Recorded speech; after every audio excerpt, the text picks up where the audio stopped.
आज पढ़ेंगे मार्च 2025 का करंट अफेयर्स।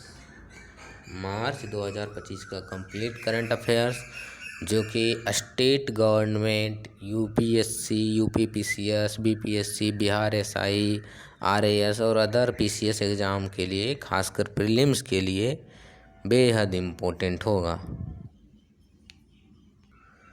तो मणिपुर में दो ट्राइब के बीच हिंसा चल रहा था। तो वहाँ पर कौन कौन है दो ट्राइब? एक है कुकी, दूसरा मैतेई। और एक ये सब जो ट्राइब ये हमार ट्राइब से बिलोंग करती है। हमार एक ट्राइब है और एक जोम्बी ट्राइब है। ये सब मणिपुर में होती है। अगला है armed force special powers act.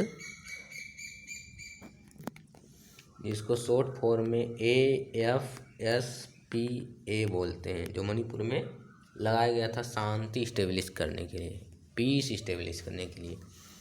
AFSPA पूछा जा सकता है कब आया, तो ये लागू हुआ 1958 में, 1958 में। AFSPA का पूरा रूप armed forces special powers act, armed forces special powers act 1958। ये केंद्र सरकार के द्वारा लगाया जाता है जब किसी भारत के इंटरनल यानी कि भारत के किसी राज्य में हिंसा वगैरह चल रहा है, जो वहाँ के राज्य सरकार से संभव नहीं हो रहा है रोकना। तो आंतरिक सुरक्षा के लिए, आंतरिक शांति के लिए, भारत की आंतरिक शांति के लिए सेंट्रल गवर्नमेंट आर्म्ड फोर्सेस को, सेनाओं को स्पेशल पावर देती है ताकि उस राज्य में होने वाले हिंसा वगैरह को, लॉ एंड ऑर्डर इस्टेब्लिश करने के लिए उस हिंसा को रोका जाए और शांति बहाल किया जाए। एक बात है कि AFSPA armed forces special power act 1958 में एक बार में 6 मंथ तक लगाया जाता है। AFSPA कितना महीना? 6 महीना तक। 6 महीने के बाद इसको एक्सटेंड किया जा सकता है, लेकिन रिव्यू करना कंपलसरी है। यानी 6 महीना टाइम हो गया, फिर उसको रिव्यू करना पड़ेगा, तभी उसको डेट को एक्सटेंड किया जा सकता है।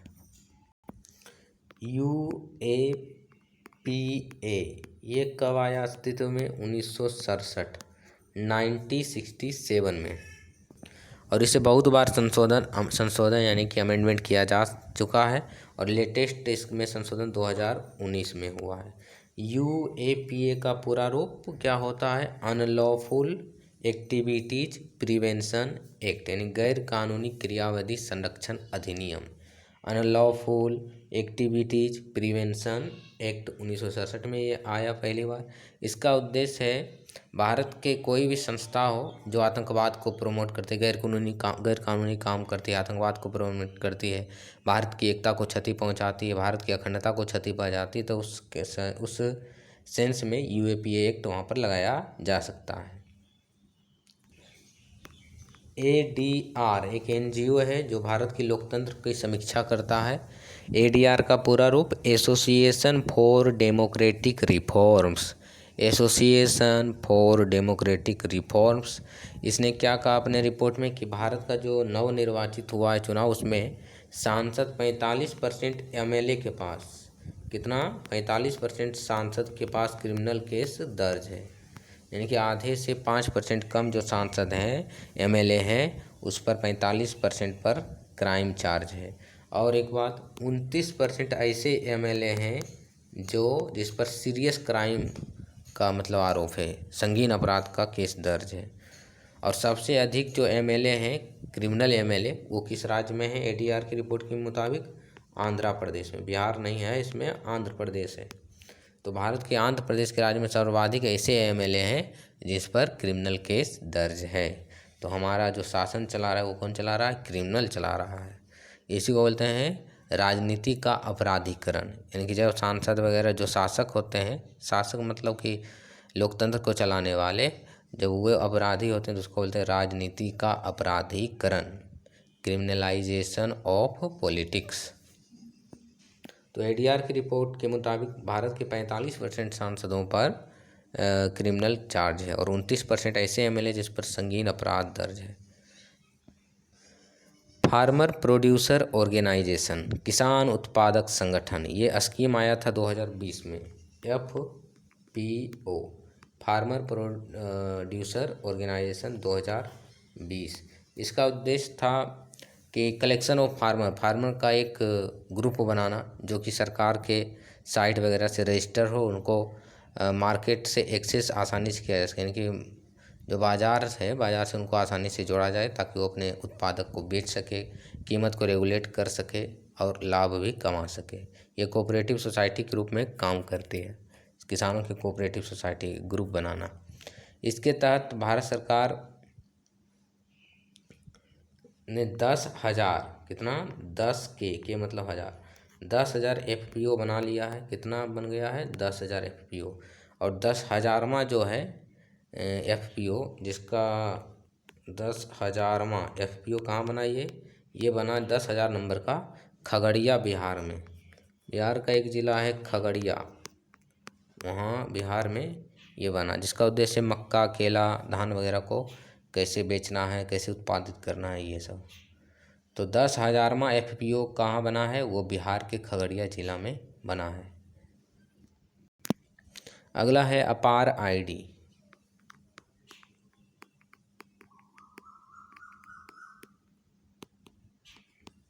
इसका पूरा रूप पहले याद रखना। अपार मतलब automated permanent academic account registry. Automated permanent academic account registry. Automated permanent academic account registry identity. तो ये 12 डिजिट का है अपार ID नंबर, 12 अंकों का, जिसमें ऑल जितने भी एक स्टूडेंट उसका ऑल एकेडमिक रिकॉर्ड, जितने भी एकेडमिक ये जैसे ग्रेजुएशन किया है, PG किया है, IT वगैरह किया है, ये वो किया, जितना भी डिग्री उसने धारण किया है, सभी को एक ही प्लेटफॉर्म पर डिजिटलाइज करना इसका उद्देश्य डिजी लॉकर के माध्यम से। भारत सरकार ने एंटी ओबेसिटी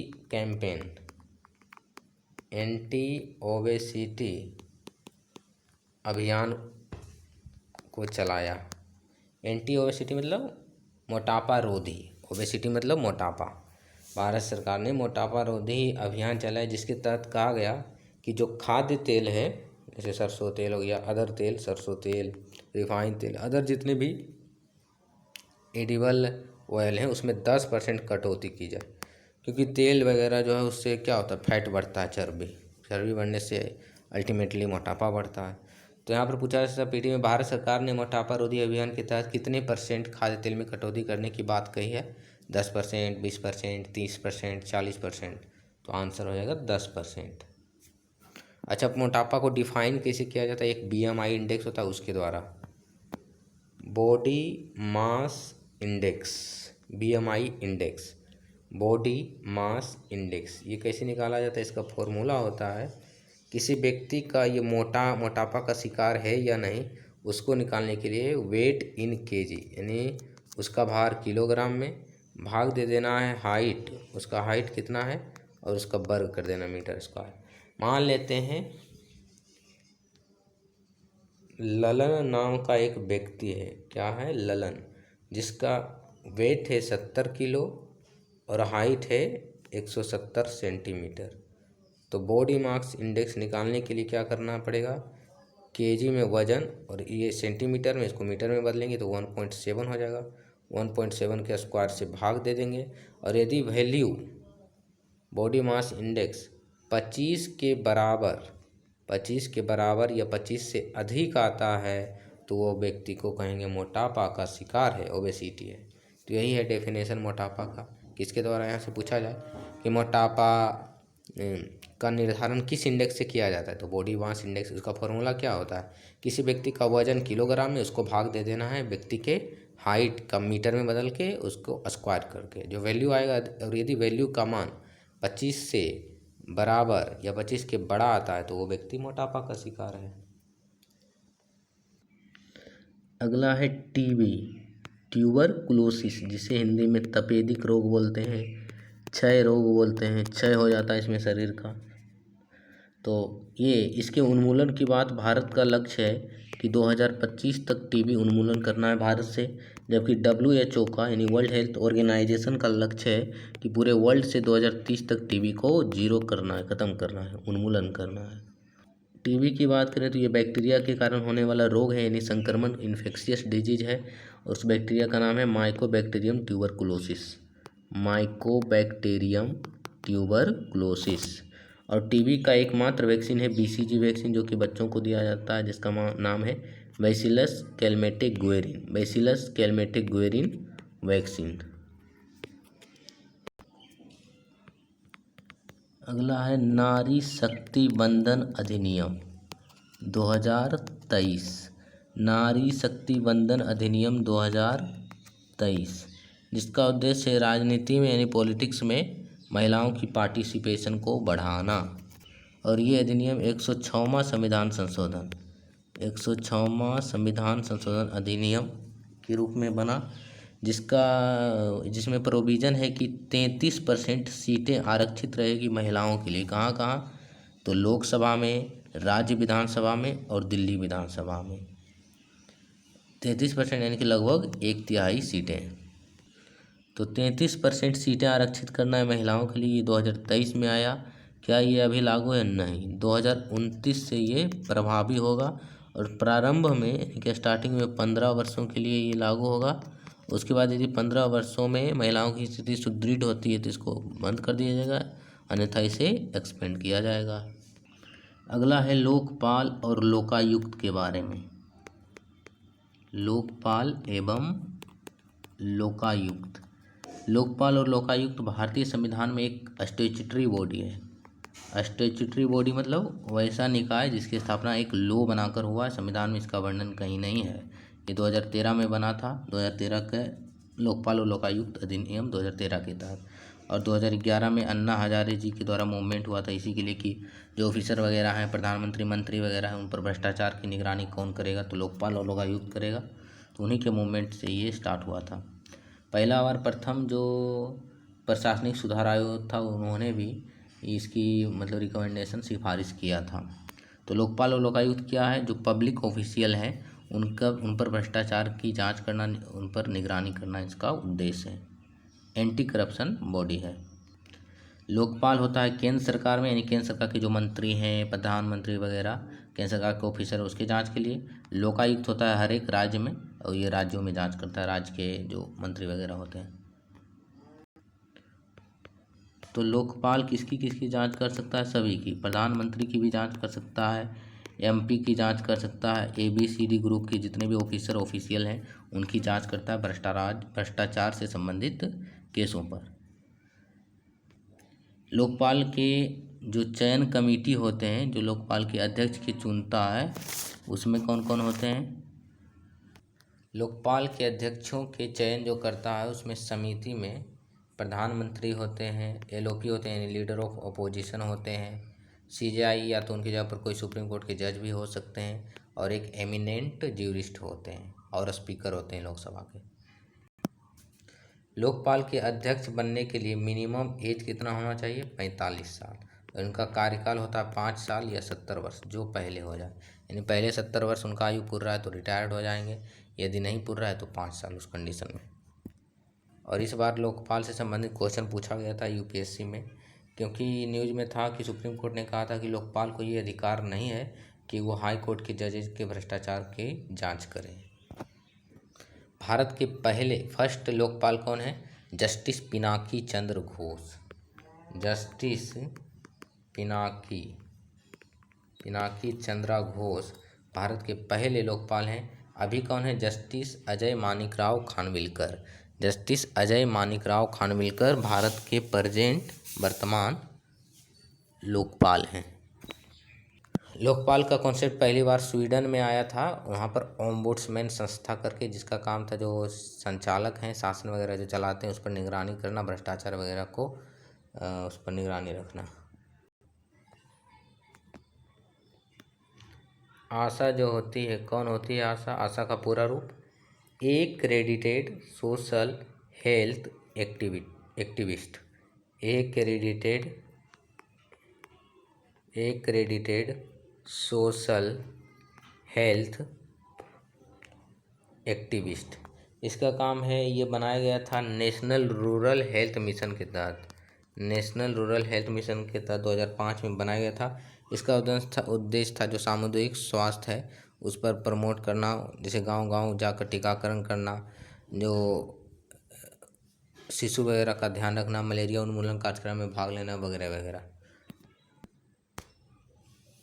यशवंत वर्मा जज हैं, किस कोर्ट के जज हैं जो न्यूज़ में रहे थे?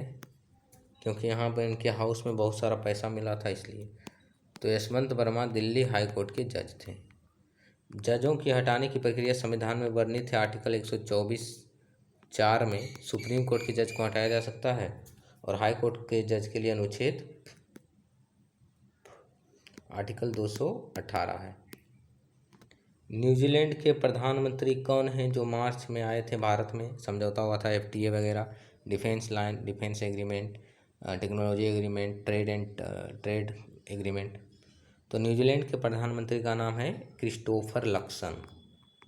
क्रिस्टोफर लक्सन भारत के नहीं, न्यूजीलैंड के प्रधानमंत्री हैं। और एक न्यूजीलैंड के बारे में एक और इम्पोर्टेंट प्रश्न शायद फरवरी मंथ में आया था कि न्यूजीलैंड की एक कम्युनिटी का नाम है, उस कम्युनिटी का नाम है माओरी कम्युनिटी। माओरी कम्युनिटी ने पहली बार न्यूजीलैंड का एक पर्वत का नाम है जिसे माउंट तारानाकी या तारानाकी माउंगा कहा जाता है, उसको लीगल पर्सन का दर्जा दिया है। ये बेहद इंपॉर्टेंट क्वेश्चन है। पहली बार किसी कम्युनिटी ने न्यूजीलैंड के, जिसका नाम है माओरी कम्युनिटी, उसने एक पर्वत को एक कानूनी व्यक्ति का दर्जा दिया है, जिस पर्वत का नाम है माउंट तारानाकी। हरित क्रांति 1960 के दशक में शुरू हुआ था, 1960 में, जिसका उद्देश्य था फूड प्रोडक्शन बढ़ाना, जो आत्मनिर्भरता, खाद्य उत्पादन में आत्मनिर्भरता लाना, HYV सीड को प्रमोट करना, यानी हाई यील्डिंग वैरायटी सीड को प्रमोट करना, उर्वरक का अधिक यूज करना, जिससे ताकि प्रोडक्शन बढ़े। पूछा जाए कि हरित क्रांति के जनक किसे कहा जाता है भारत में? हरित क्रांति के जनक तो MS स्वामीनाथन हो जाएगा, जिन्हें नोबेल बोलते हैं, जिन्हें भारत रत्न, भारत का सर्वोच्च नागरिक सम्मान दिया गया 2024 में, MS स्वामीनाथन। और पूरे विश्व में हरित क्रांति के जनक पूछा जाए तो नॉर्मन बोरलो उसका आंसर हो जाएगा। अगला है PM सूर्य घर मुफ्त बिजली योजना। PM सूर्य घर मुफ्त बिजली योजना। तो PM सूर्य घर मुफ्त बिजली योजना स्टार्ट कब हुआ? 2024 में। इसका उद्देश्य है 10 लाख सोलर पावर होम, मतलब 10 lakh rooftop power, solar power प्रदान करना, यानी 10 लाख घरों में सोलर पैनल स्थापित करना सब्सिडीज रेट पर। और इसके द्वारा 300 यूनिट तक इलेक्ट्रिसिटी की बचत होगी। इलेक्ट्रिसिटी की बचत होने से उनका जो इलेक्ट्रिसिटी पर खर्च होता है हाउस होल्ड का, फैमिली का, तो वो बचेगा। ऊपर से जो नवीकरणीय ऊर्जा स्रोत है वो प्रमोट होगा। इसमें सबसे अधिक जो अभी तक काम किया है तो गुजरात सरकार में सबसे अधिक टारगेट को अचीव किया गया है, और सेकंड है UP। बायो ईथिरी पॉलिसी, जिसका उद्देश्य है जैव जो स्रोत हैं उसको प्रमोट करना इकोनॉमी में, इन्वायरमेंट प्रोटेक्शन में वगैरह वगैरह। तो जिसमें E3 का अर्थ क्या होता है? 3E से, पहला E से होता है इकोनॉमी बूस्ट करना है बायो टेक्नोलॉजी या बायो प्रोडक्ट से। दूसरा E का मतलब होता है इन्वायरमेंट। तीसरा E का मतलब होता है एम्प्लॉयमेंट।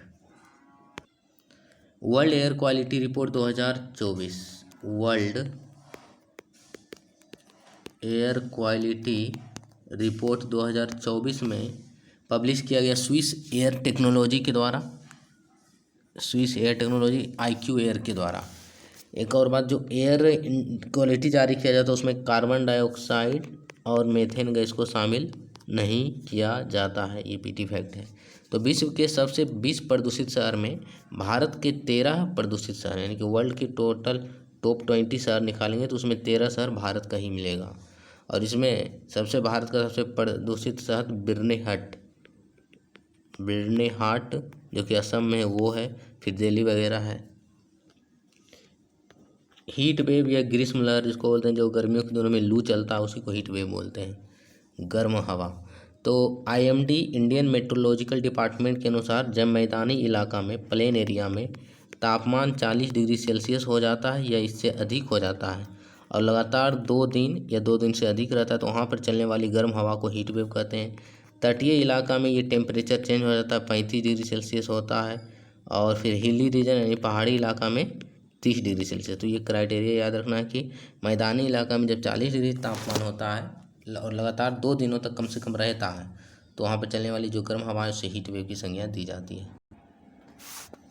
अगला है धौलावीरा के बारे में। और यदि आप इंडस वैली सिविलाइजेशन को क्विक रिवीजन करना चाहते हैं तो उससे संबंधित वीडियो देख सकते हैं। Quick revision by ultimate aspirant IVC Indus valley civilisation का। तो धौलावीरा की बात करें तो ये एक इंडस वैली सिविलाइजेशन का साइट है। ये यूनेस्को के वर्ल्ड हेरिटेज साइट विश्व विरासत सूची में भी शामिल है। गुजरात के खदीर बेट आइलैंड में है, कच्छ के रण के पास ये। और यह एक ऐसा शहर है सिंधु घाटी सभ्यता का जो 3 भाग में विभाजित था। एक था सीटाडेल यानी उच्च नगर, एक मिडिल टाउन, एक लोअर टाउन। और यहाँ पर स्टोन ब्रिक्स के अलावा स्टोन पत्थर वगैरह के भी काम देखने को मिले हैं। बिहार के गया का नाम गया जिला कर दिया गया है, गया जिला कर दिया गया है। बोध गया में महाबोधि मंदिर है, बोध गया में महाबोधि टेम्पल है। और यहाँ ये न्यूज में इसलिए महाबोधि टेम्पल क्योंकि महाबोधि टेम्पल को एक एक्ट बना था, बोध गया टेम्पल एक्ट 1949। बोध गया मंदिर अधिनियम 1949 के अनुसार यहाँ पर जो इसकी जो प्रशासन का काम है, प्रबंधन का काम, वो बौद्धों के द्वारा करना चाहिए। जबकि जो अभी इसमें विरोध हो रहा है क्योंकि इससे जो इसका कमेटी हेड करती है प्रबंधन को लेकर उसमें हिंदू सदस्य, इसीलिए। तो ये महाबोधि टेम्पल ये गया जो है, गया फल्गु नदी के किनारे, ये निरंजना नदी के किनारे है। बोध गया मंदिर को पहली बार बनाया था किसने, ये भी पूछा जा सकता है। तो बोध गया जो मंदिर है उसको पहली बार अशोक ने बनाया था 3rd सेंचुरी BC में, 3rd सेंचुरी AD में, BC में, बिफोर कॉमन एरा में अशोक ने। और इसको फिर हर्षवर्धन ने विस्तारित किया। बोध गया में जो मंदिर है वो 52 मीटर लंबा है, कितना 52 मीटर, पिरामिडल शेप का है। वर्ल्ड हेरिटेज साइट में, यूनेस्को के वर्ल्ड हेरिटेज साइट में 2002 में शामिल हुआ। बिहार में 3 चीज़ें इम्पोर्टेंट है, एक तो है बोध गया, पूछा जा सकता है। दूसरा है विक्रमशिला यूनिवर्सिटी, उदंतपुरी यूनिवर्सिटी, और एक और है नालंदा यूनिवर्सिटी। तो विक्रमशिला यूनिवर्सिटी के बारे में बात करते हैं।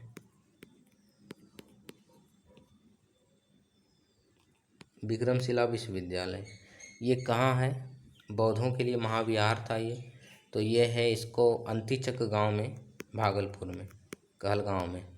अंतिचक कहलगांव में जो पड़ता है भागलपुर जिला में, अंतिचक गांव का नाम है। इसको बनाया था धर्मपाल ने, पाल शासक धर्मपाल ने 8वीं सेंचुरी AD में, यानी 8वीं शताब्दी ईस्वी में बनाया था।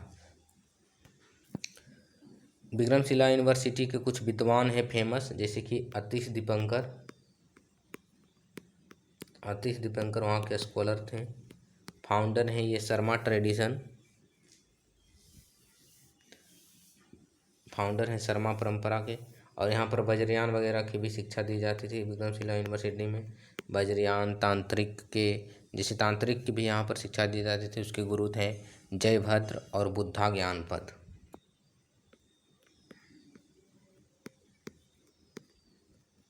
अगला है नालंदा यूनिवर्सिटी या नालंदा विश्वविद्यालय। नालंदा यूनिवर्सिटी को किसने बनाया था, ये पहला, विश्व का पहला आवासीय विश्वविद्यालय था। प्रथम आवासीय रेसिडेंशियल यूनिवर्सिटी नालंदा यूनिवर्सिटी। इसको बनाया था 5th सेंचुरी CE में कुमारगुप्त ने। किसने बनाया था, कुमारगुप्त प्रथम 427 CE में नालंदा महाविहार बनाया था, वो बौद्ध भिक्षुओं को रहने, शिक्षण ग्रहण करने के लिए। यहाँ से बहुत सारे जो चीनी, तिब्बत, पर्सिया वगैरह के बौद्धिस्ट लोग यहाँ पर आते थे शिक्षा प्राप्त करने के लिए, जैसे कि ईत्सिंग, हुएनसांग वगैरह। इसको 1193 ईस्वी में यहाँ पर आग जला दिया, ध्वस्त कर दिया बख्तियार खलजी ने इसको ध्वस्त कर दिया नालंदा यूनिवर्सिटी को। अगला है तक्षशिला यूनिवर्सिटी, जो कि सबसे प्राचीन यूनिवर्सिटी माना जाता है। तक्षशिला विश्वविद्यालय ये कहाँ है? भारत में नहीं, ये पाकिस्तान के पंजाब प्रांत में है, रावलपिंडी जिला में। किस नदी के किनारे है? ये बहुत बार क्वेश्चन पूछा गया, तो ये सिंधु और झेलम नदी के बीच में है।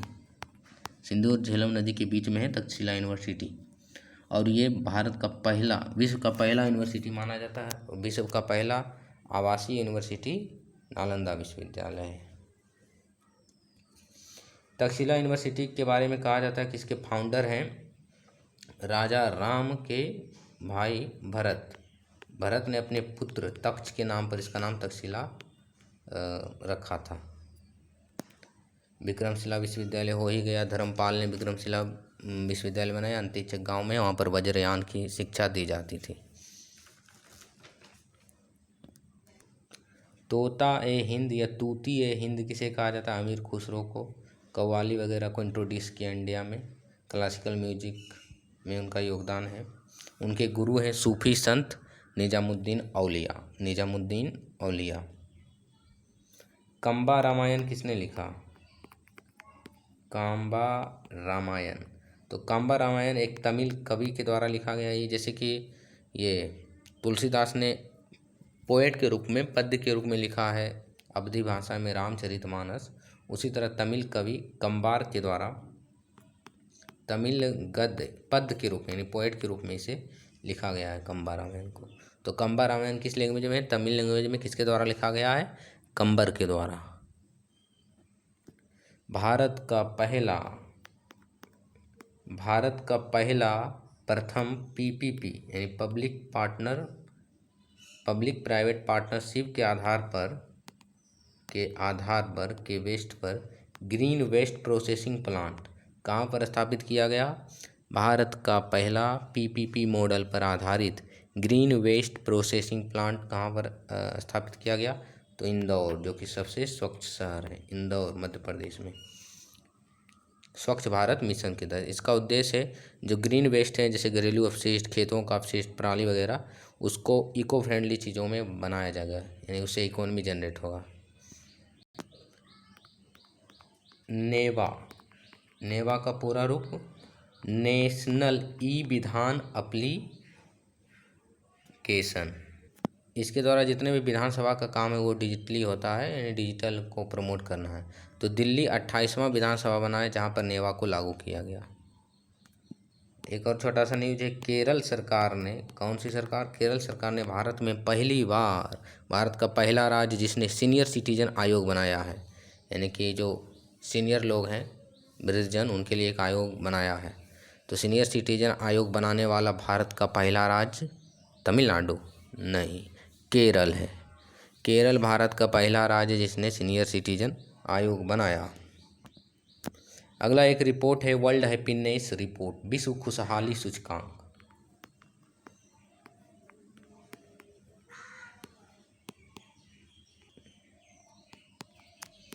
विश्व खुशहाली सूचकांक यानी वर्ल्ड हैप्पीनेस रिपोर्ट में भारत की स्थिति रही 118। वर्ल्ड हैप्पीनेस रिपोर्ट 2025 118 बाई 147, यानी टोटल 147 कंट्री में भारत का स्थान 118 रहा। इसमें पहला रैंक है फिनलैंड का, दूसरा है डेनमार्क का। तो पहला है फिनलैंड का विश्व खुशहाली सूचकांक में लगातार 8वीं बार पहला रैंक आया। दूसरा है सेकंड डेनमार्क। ये पब्लिश किसके द्वारा जारी किया जाता है विश्व खुशहाली सूचकांक? ये भी पूछा जा सकता है। तो well being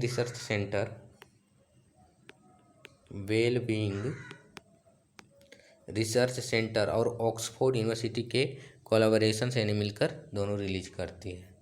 publish by well being research centre and University of Oxford. Bharat का रैंक 118, पहला रैंक फिनलैंड का, लगातार 8वीं बार। CAG comptroller and auditor general of India, नियंत्रक व महालेखा परीक्षक। इसका काम है, कैग एक संवैधानिक निकाय है क्योंकि इसका संविधान में वर्णन है। आर्टिकल 148 से 151 तक इसमें इसका वर्णन आता है कैग का। और ये वॉच डॉग के काम यानी कि निगरानी तंत्र के रूप में काम करती है। जो पब्लिक पर्सेस है यानी कि लोगों का जो पैसा है वो कहाँ खर्च हो रहा है, कहाँ से आ रहा है, सरकार कहाँ पैसे खर्च रही है उसको ये देखती है। और इसका जो कार्यकाल होता है राष्ट्रपति के द्वारा नियुक्त किया जाता है, कार्यकाल 6 वर्ष या 65 साल, जो पहले हो जाए। अभी प्रेजेंट कैग कौन है? शायद संजय मूर्ति हैं प्रेजेंट कैग। पीएम युवा 3.0 किससे संबंधित है? तो युवा जो लेखक हैं उनको प्रमोट करना, राइटिंग कल्चर, रीडिंग कल्चर को प्रमोट करना इसका उद्देश्य युवाओं में 2021 में स्टार्ट हुआ था। तो ये एक तीसरा एडिशन है इसका, पीएम युवा 3.0। अगला है पीएम श्री स्कीम का उद्देश्य मॉडल स्कूल बनाना, वैसा स्कूल बनाना जहाँ पर इंफ्रास्ट्रक्चर बेटर हो, क्वालिटी एजुकेशन प्रोवाइड किया जाए। तो 14,500 मॉडल स्कूल बनाने का इसमें लक्ष्य रखा गया। 14,500 2022-23 में ये स्टार्ट हुआ था। एमएसएमई जो कि उत्पादन या मैन्युफैक्चरिंग का रीढ़ मानी जाती है। एमएसएमई का पूरा रूप क्या होता है? माइक्रो स्मॉल मीडियम इंटरप्राइजेज, सूक्ष्म लघु मध्यम उद्योग ऐसा बोल सकते हैं इसको। माइक्रो स्मॉल मीडियम इंटरप्राइजेज जो कि एमएसएमई एक्ट 2006 के द्वारा ये बनाया गया था। तो ये न्यूज़ में, क्योंकि जो बजट पब्लिश किया गया था यूनियन बजट, उसमें एमएसएमई का डेफिनेशन को रिव्यू किया गया, उसको नया डेफिनेशन बताया गया।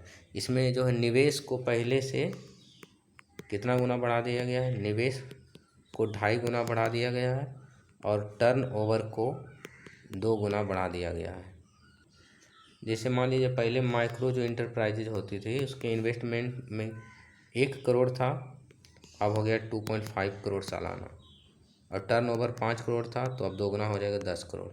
उसी तरह स्मॉल इंटरप्राइजेज के लिए पहले इन्वेस्टमेंट था 10 करोड़ सालाना, अब हो जाएगा 25 करोड़ सालाना, तभी वो इंटरप्राइजेज ये मीडियम स्मॉल कहलाएगी। और वार्षिक टर्नओवर पहले 50 करोड़ था, अब 2 गुना 100 करोड़ कर दिया गया है। मीडियम इंटरप्राइजेज के लिए 50 करोड़ है सालाना और टर्न इन्वेस्टमेंट अब कर दिया है 125 करोड़, यानी इसका 2.5 गुना।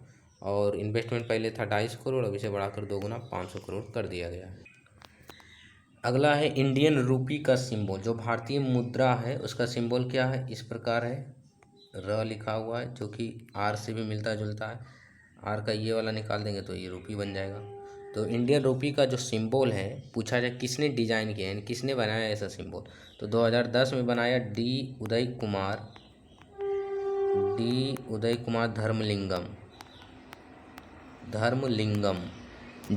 कुमार धर्मलिंगम ने रुपीज का जो सिंबल है, इंडियन रूपी का प्रतीक चिन्ह, उसको डिजाइन किया था। वो आईआईटी बॉम्बे से पढ़े थे।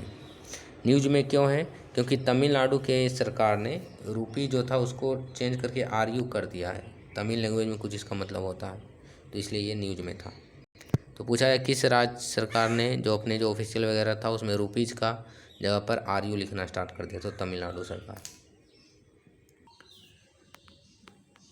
नेक्स्ट है ईपिक नंबर क्या होता है? ईपिक मतलब electro photo identity card number, जो कि मतदाता का एक होता है ना नंबर स्पेशल, अलग मतदाता का अलग नंबर, उसी टाइप का। ये 10 डिजिट का होता है। तो फॉर्म 17C न्यूज में था। फॉर्म 17C क्या होता है? फॉर्म 17C एक इलेक्टोरल डॉक्यूमेंट है जो कि बूथ वाइज वोटर टर्नओवर को देखा जाता है, कितना वोट पड़ा, और ये अनिवार्य होता है फॉर्म 17C। अगला स्कीम है प्रधानमंत्री पीएम श्रम योगी मानधन योजना। प्रधानमंत्री श्रम योगी मानधन योजना 2019 में स्टार्ट हुआ था, जिसका उद्देश्य क्या है? अनऑर्गेनाइज सेक्टर के जो वर्कर हैं उनको पब्लिक सिक्योरिटी, पेंशन सिक्योरिटी देना। पेंशन स्कीम है कि उनको सोशल सिक्योरिटी के रूप में कुछ वित्तीय सहायता करना। 3,000 रुपये मंथली इसमें देने का प्रावधान है एलिजिबल वर्कर को। एक और है पीएम फसल बीमा योजना। ये 2016 में स्टार्ट हुआ था, जिसमें यदि किसानों का फसल आपदा में, सूखा में, कीटनाशकों से नष्ट हो जाता है तो उस समय किसानों को कुछ वित्तीय सहायता देना सरकार का दायित्व है। अगला है गम अरबिक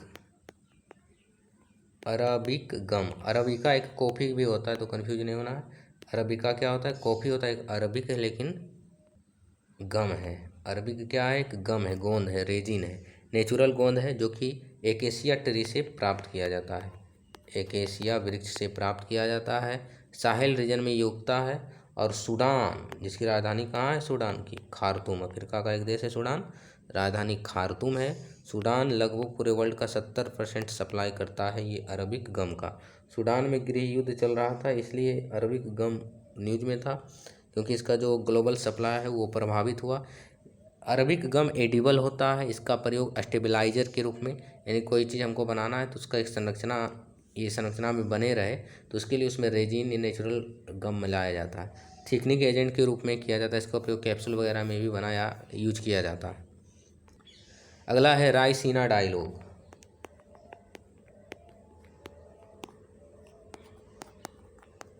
रायसीना डायलॉग 10वां एडिशन हुआ ये इसका 17 से 19 मार्च 2025 में। ग्लोबल सिक्योरिटी इसका उद्देश्य है, डिप्लोमेसी, इमर्जिंग जियो इकोनॉमिक्स को देखना इसका काम है, यानी विश्व की आर्थिकी किस ओर बढ़ रही है, ग्लोबल सुरक्षा में कैसे सुनिश्चित हो, डिप्लोमेसी बढ़ाया जाए कैसे, ये सब शांति वगैरह इस्टेब्लिश करना इसका उद्देश्य है। वार्षिक रूप से इसका आयोजन होता है, तो रायसीना डायलॉग का उद्देश्य ये है और इसका आयोजन वार्षिक एनुअली होता है। 2016 में ये पहली बार हुआ था, स्टार्ट हुआ था। भारत के द्वारा इसे होस्ट किया जाता है मिनिस्ट्री ऑफ एक्सटर्नल अफेयर्स, यानी कि जो विदेश मंत्रालय है उसके अधीन, और ऑब्जर्वर रिसर्च फाउंडेशन के द्वारा।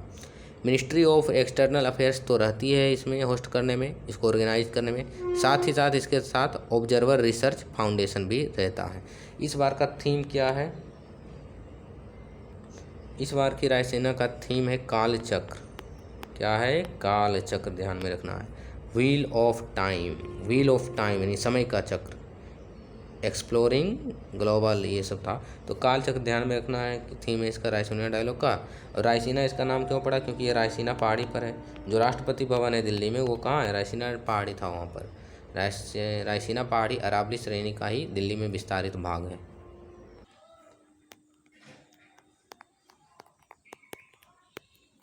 अगला है सिपरी रिपोर्ट 2020-24। सिपरी का पूरा रूप क्या ये बताती है रिपोर्ट में कि कौन सा देश कितना ये सब मिसाइल वगैरह खरीदा है डिफेंस सेक्टर से, जितने भी चीज़ें हैं। तो सिपरी रिपोर्ट 2020-24, सिपरी मतलब स्टॉकहोम, एस से Stockholm International Peace Research Institute, Stockholm International Peace Research Institute इसका पूरा रूप होता है, और ये रिपोर्ट जारी करती है। तो भारत इस रिपोर्ट में 2020 से 24 की रिपोर्ट में Bharat second largest arms importer, यानी भारत पूरी दुनिया में 2020 से 24 में सेकेंड लार्जेस्ट आर्म्स इंपोर्टर यानी हथियार खरीदने वाली, आयात करने वाली देश है। पहला था यूक्रेन, पहला कौन, यूक्रेन में, क्योंकि रूस यूक्रेन युद्ध हो रहा था इसलिए। और ये सिपरी जो है एक इंडिपेंडेंट इंस्टीट्यूट है जिसका हेडक्वार्टर, इसकी स्थापना 1966 में हुआ था, और इसका हेडक्वार्टर सोलना में, सोलना जो कि यहाँ पर स्वीडन में है, स्वीडन की राजधानी ही स्टॉकहोम है। तो इस रिपोर्ट में और क्या पता चला कि भारत का जो रूस से आयात है वो घटा है आर्म्स हथियार से संबंधित, जबकि फ्रांस से बढ़ा है। भारत अभी 8% की बात करें तो सबसे अधिक आर्म्स या हथियार किससे आयात करता है, रूस से 36%, और सबसे अधिक सेकंड है फ्रांस से 28%।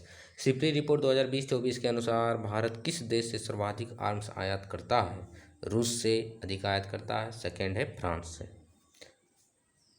और सबसे अधिक आयात निर्यात करने वाला आर्म्स हथियारों का वो अमेरिका है, 43% आयात निर्यात करता है। अगला है UN 80 पहल, UN 80 पहल या 80 पहल इनिशिएटिव। ये यूएन के द्वारा, UN सिक्योरिटी जो जनरल हैं एंटोनियो गुटरेस, उनके द्वारा शुरू किया गया। UN में जो कमियां हैं, चैलेंजेस, उसको दूर करने के लिए, UN को और प्रभावी बनाने के लिए। अगला है एकमेव, एकमेव एक्सरसाइज, वेरी वेरी इंपॉर्टेंट है ये। एकमेव, एकमेव एक्सरसाइज किन देशों के बीच हुआ, तो ए से हो गया इंडिया, ए से हो गया अफ्रीका, आई से इंडिया। अफ्रीका इंडिया की मैरीटाइम इंगेजमेंट। एकमेव का पूरा रूप, अफ्रीका इंडिया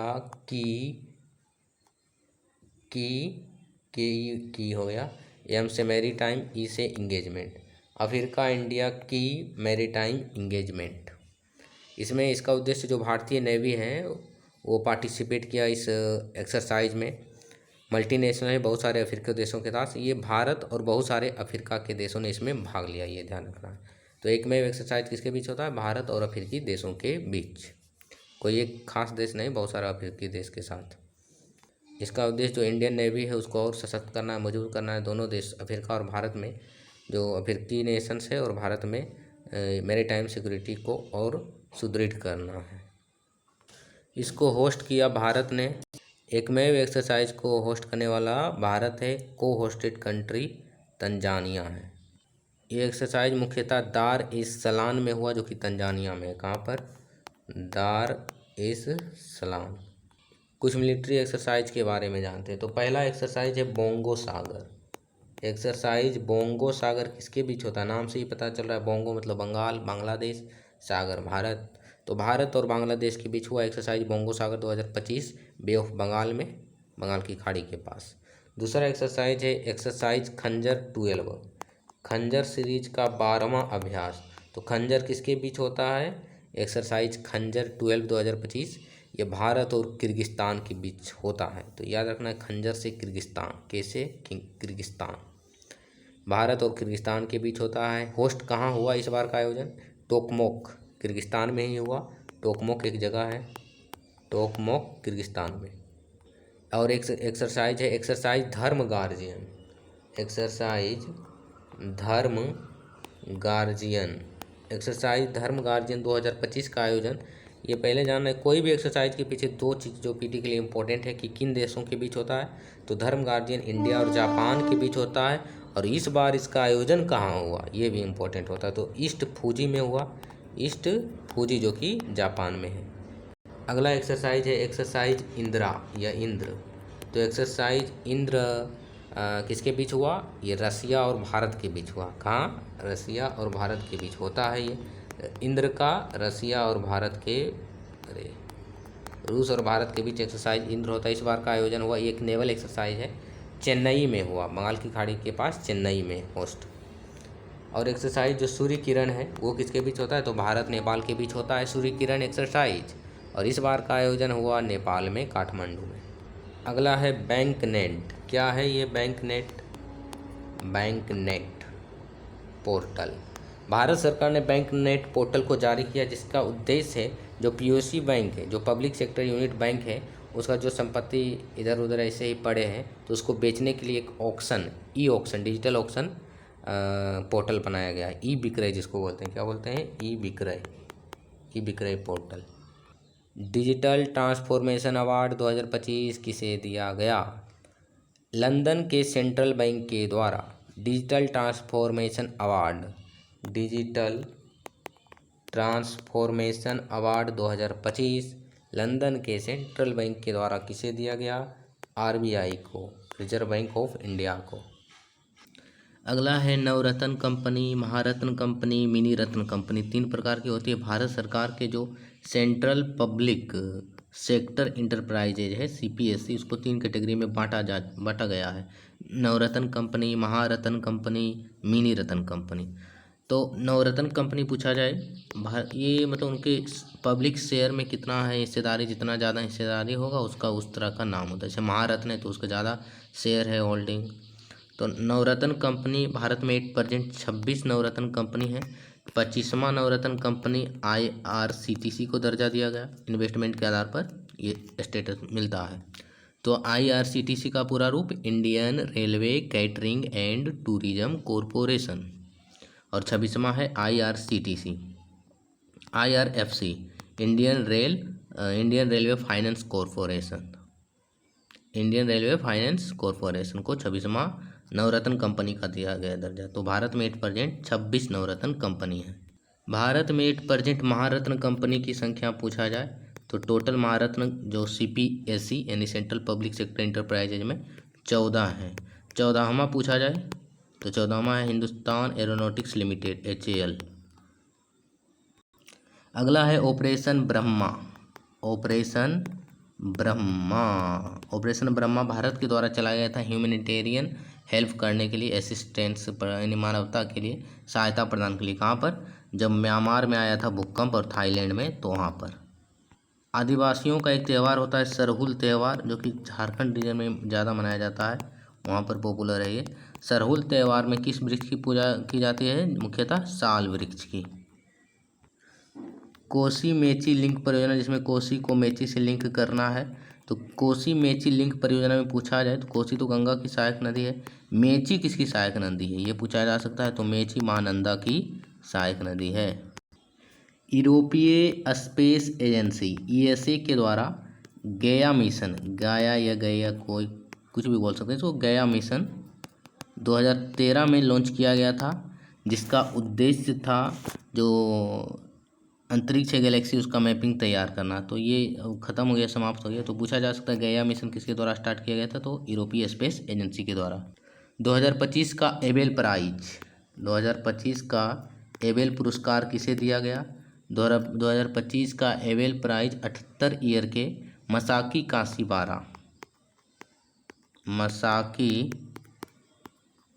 काशीबारा को दिया गया है, जो कि जापान के हैं। एबेल प्राइज किस क्षेत्र में दिया जाता है? संगीत के क्षेत्र में दिया जाता है क्या? नहीं, ये गणित यानी मैथमेटिक्स के क्षेत्र में दिया जाता है। इस बार मसाकी काशीबारा को मिला है 2025 का एबेल प्राइज। और ये स्टार्ट किए थे नॉर्वे के एक नील्स हेनरिक एबेल नाम के व्यक्ति थे, उन्होंने। तो मसाकी काशीबारा को एल्जेब्रा में, थ्योरी वगैरह में, मैथमेटिक्स के क्षेत्र में दिया जाता है ये। तो इसमें दो चीज़ें इंपॉर्टेंट है, एबेल प्राइज को गणित का नोबेल प्राइज भी कहा जाता है। तो एबेल प्राइज गणित के क्षेत्र में दिया जाता है, इस बार मसाकी काशीबारा जो कि जापान के हैं उनको दिया गया है। अगला है RTI act, right to information act. कोई भी हम जैसे सरकार से कोई जानकारी प्राप्त करना है तो सूचना के अधिकार के तहत हम ये आरटीआई फाइल कर सकते हैं। आरटीआई एक्ट कब आया? 2005 में। जैसे मान लिया जाए कोई पीसीएस एग्ज़ाम है, उसका जो मेंस का रिटन एग्ज़ाम हुआ उसका कॉपी प्राप्त करना है हमें, कितना मार्क्स कैसे मिला, कहाँ गलती हुई, तो वो आरटीआई एक्ट के द्वारा हम प्राप्त कर सकते हैं सूचना के अधिकार के तहत। तो आरटीआई एक्ट 2005 में आया। सुप्रीम कोर्ट का कहना है कि आर्टिकल 19(1)(a) के अंतर्गत ये एक मूल अधिकार है। भारत सरकार के द्वारा भारत का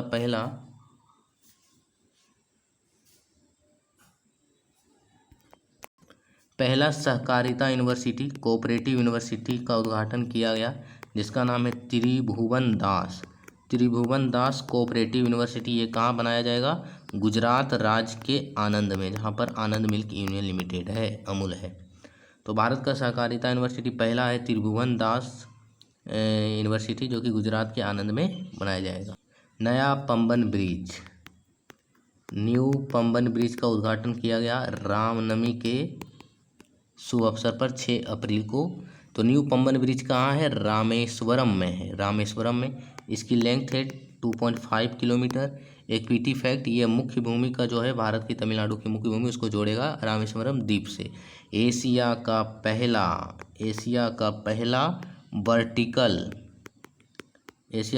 वर्टिकल लिफ्ट ब्रिज होगा ये। भारत का पहला lift bridge new Pamban bridge, Bharat ही नहीं पूरे एशिया का।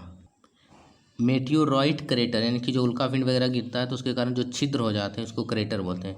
अभी ओल्डेस्ट नोन, सबसे पुरानी मेटियोराइट क्रेटर मिला है वेस्टर्न ऑस्ट्रेलिया के पिलवारा में। मार्च 2025 में किस देश ने पापुआ न्यू गिनी फेसबुक को बंद कर दिया था, क्योंकि वहाँ पर ये हेट स्पीच को ज़्यादा फैलाया जा रहा था फेसबुक के द्वारा। तो पापुआ न्यू गिनी ने इसको बैन कर दिया था फेसबुक को। आपको बताना है कि पापुआ न्यू गिनी की राजधानी कहाँ है। अगला है टीबी से संबंधित गुजरात राज्य, जो नीति आयोग का टारगेट था कि इतना % टीबी को ख़त्म करना है, तो उसमें 95% अचीव कर लिया है गुजरात राज्य। Stockholm water prize 2025, Stockholm water prize 2000 किसे दिया गया है? ये गुंटूर ब्लोसल को दिया गया है। हाइड्रोलॉजिस्ट हैं, जल के वैज्ञानिक हैं उनको। भारत का पहला फ्रोजन जू, इंडिया का पहला फ्रोजन जू कहाँ पर ये इस्टेब्लिश किया गया? तो दार्जिलिंग में एक है Padmaja Naidu Himalayan zoological park. Padmaja Naidu Himalayan zoological park जो कि दार्जिलिंग में है, वहाँ पर भारत का पहला फ्रोजन जू खोला गया। फ्रोजन जू मतलब यहाँ पर जो रेयर जीव हैं उनके डीएनए सैंपल वगैरह को संरक्षित प्रिजर्व करके रखा जाएगा। हवाला क्या है, न्यूज में था हवाला। हवाला मतलब होता है इनफॉर्मल मेथड, अनौपचारिक तरीका जिसके द्वारा मनी को एक व्यक्ति से दूसरे व्यक्ति में ट्रांसफ़र किया जाता है विदाउट फिजिकल कैश। तो ये मनी लॉन्ड्रिंग को बढ़ावा देता है, मनी लॉन्ड्रिंग को बढ़ावा देने वाला है हवाला मेथड। अगला है fire set initiative. Fire set ये लॉन्च किया है गूगल के द्वारा, जिसका उद्देश्य है, किसने लॉन्च किया ये इंपॉर्टेंट है, गूगल ने लॉन्च किया है, वाइल्ड फायर का डिटेक्शन करना। यानी कि जंगलों में आग लगता है, जब आग सुलगने वाला रहता है तभी इसका मैपिंग करना, ताकि जो जन धन की हानि होती है उसको बचाया जा सके।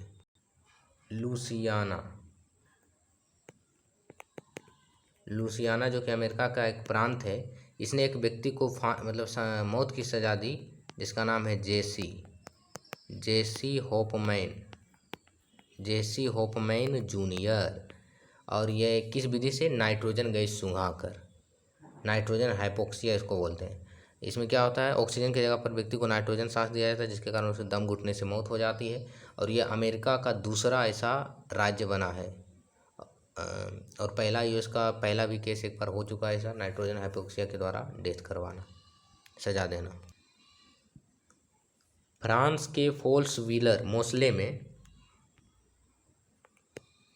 फ्रांस के मोस्ले या फोन्स व्हीलर एक जगह है, फोल्स, इसका प्रोनाउंसिएशन क्या होगा, फोल्स व्हीलर। यहाँ पर फ्रांस का एक जगह है, यहाँ पर नेचुरल वाइट हाइड्रोजन का भंडार मिला है। किसका, श्वेत हाइड्रोजन या वाइट हाइड्रोजन का भंडार मार्च में कहाँ मिला, तो फ्रांस के मोस्ले में मिला। वाइट हाइड्रोजन क्या है, जो पृथ्वी के क्रस्ट है वहाँ पर नेचुरली ढंग से प्राकृतिक रूप से जो हाइड्रोजन पाया जाता है उसी को वाइट हाइड्रोजन कहते हैं। वाइट हाइड्रोजन का इम्पोर्टेंट क्या है, ईंधन के रूप में इसका इस्तेमाल किया जा सकता है, कम प्रदूषणकारी नहीं होता है, ये प्रदूषणकारी नहीं होता, इसे नेचुरल गोल्ड भी कहा जाता है। तो ये फ्रांस के मोस्ले में मिला। अगला है आंध्र प्रदेश के मुख्यमंत्री एन चंद्रबाबू नायडू के द्वारा 58 फुट लंबा स्टेचू बनाया जाएगा अमरावती में।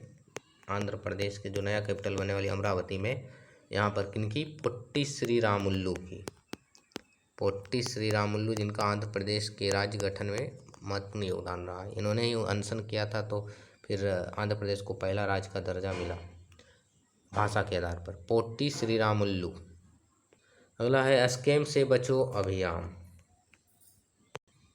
स्कैम से बचो अभियान ये डिपार्टमेंट ऑफ टेक्नोलॉजी के साथ व्हाट्सएप के कोऑपरेशन के बाद ये शुरू किया गया, जिसका उद्देश्य जो डिजिटल अरेस्ट वगैरह होता है, साइबर क्राइम, उसको दूर करना, स्कैम से बचना।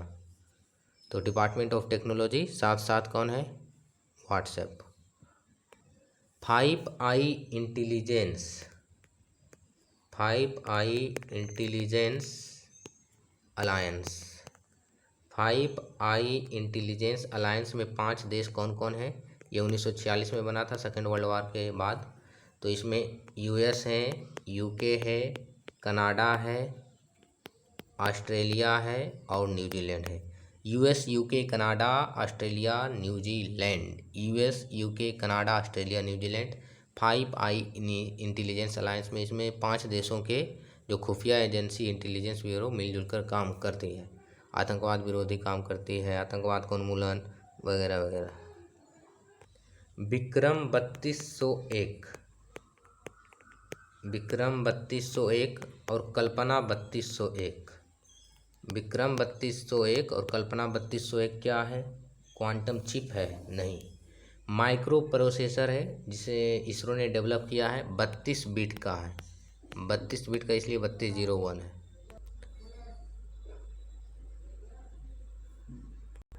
3201 कल्पना 3201 याद रखना है, माइक्रो प्रोसेसर जिसे इसरो ने डेवलप किया है, ये 32 बिट का है। अगला है थीमेटिक हब बनाया जाएगा भारत में 4 जगह। थीमेटिक हब क्या होता है, क्वांटम कंप्यूटर टेक्नोलॉजी से संबंधित होता है थीमेटिक हब। तो ये 4 जगह नाम याद रखना है। एक है IIS Bangalore, Indian institute of science Bangalore, Bangalore याद रखना है। IIT बम्बई या मुंबई, IIT मुंबई, IIT दिल्ली और IIT चेन्नई, इन 4 जगहों पर थीमेटिक हब्स बनाया जाएगा। 75/25 पहल या इनिशिएटिव भारत सरकार के द्वारा 2023 में लॉन्च किया गया था। इसका उद्देश्य था, और ये विश्व हाइपरटेंशन दिवस पर लॉन्च किया गया था। इसका उद्देश्य था जो 75 मिलियन लोग हैं हाई बीपी से, जिसे हाइपरटेंशन बोलते हैं, हाई बीपी से पीड़ित, उनको केयर देना 2025 तक। 75 मिलियन लोग जो हाई बीपी से यानी हाइपरटेंशन से पीड़ित हैं, उनको 2025 तक केयर प्रदान करना। अगला है मुख्यमंत्री समृद्धि योजना। मुख्यमंत्री समृद्धि योजना दिल्ली सरकार के द्वारा, दिल्ली के मुख्यमंत्री रेखा गुप्ता है, जिनका क्षेत्र का नाम था शालीमार बाग। शालीमार बाग से वो जीती है, बीजेपी की सरकार है। तो दिल्ली की सरकार के द्वारा मुख्यमंत्री समृद्धि योजना लागू किया गया, जिसके द्वारा जो आर्थिक रूप से कमज़ोर महिला है उसको 2500 रुपया पर मंथ दिया जाएगा। और उम्र का क्राइटेरिया है 21 से 60 वर्ष। जय श्री वेंकटेशन, जय श्री वेंकटेशन, जय श्री वेंकटेशन को पहली भारतीय बनी है, ये महिला है, वुमेन है, फर्स्ट इंडियन जिसने रिसीव किया है रामसर अवार्ड, रामसर पुरस्कार, Ramsar award for wetland wise use. Bharat की पहली भारतीय जयश्री वेंकटेशन, जो कि एक महिला है, पहली भारतीय फर्स्ट इंडियन बनी है जो Ramsar award for wetland wise use इन्हें मिला है। ये चेन्नई वेस्ट केयर अर्थ ट्रस्ट का को फाउंडर है।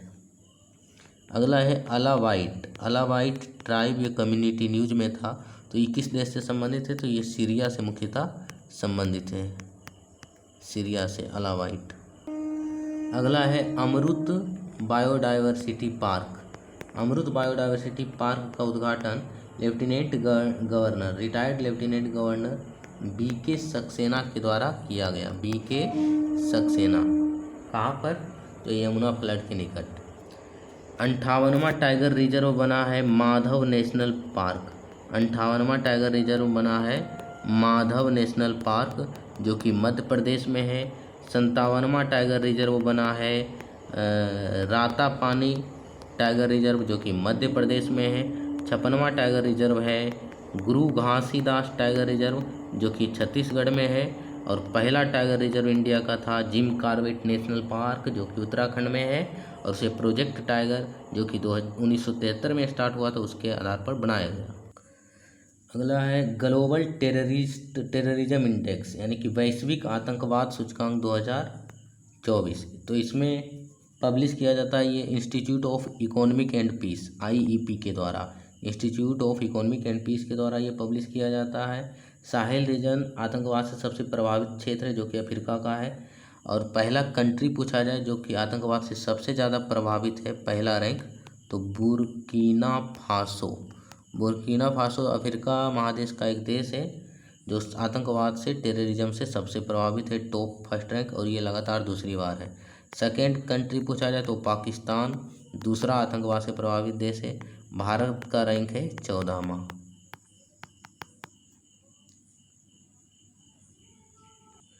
प्रोजेक्ट हिफाजत,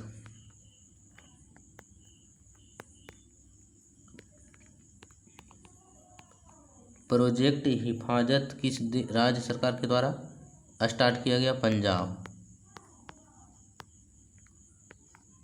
राज्य सरकार के द्वारा स्टार्ट किया, जिसका उद्देश्य महिलाओं और बच्चों को घरेलू हिंसा से बचाना, हिफाजत करना। प्रोजेक्ट हिफाजत पंजाब।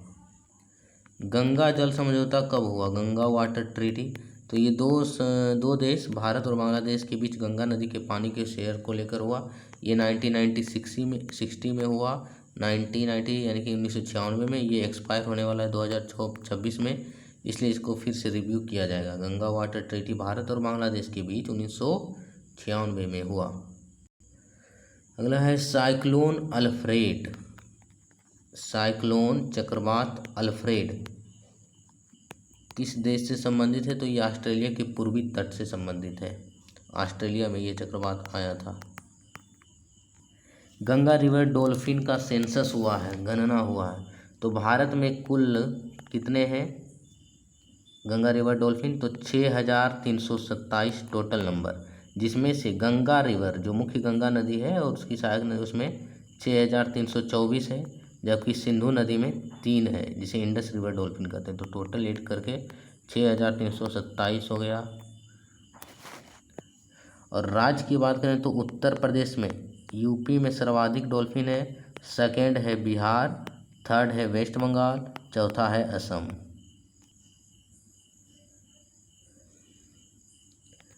अमेरिका का ऑफिशियल लैंग्वेज अब होगा इंग्लिश। अंग्रेजी अमेरिका का ऑफिशियल लैंग्वेज बना है। आदित्य L1 मिशन जो कि इसरो के द्वारा लॉन्च किया गया था, पहला सूर्य का अध्ययन करने से डेडिकेटेड मिशन है ये। और इसने आदित्य L1 मिशन के द्वारा सूर्य के सोलर फ्लेयर जिसे सौर पवन कहते हैं, सौर पवन का तस्वीर पहली बार कैप्चर किया गया है, जिसका नाम रखा गया है कर्नल। तो पूछा जाएगा कर्नल क्या है? तो आदित्य L1 मिशन के द्वारा कैप्चर किया गया इमेज है सोलर फ्लेयर का।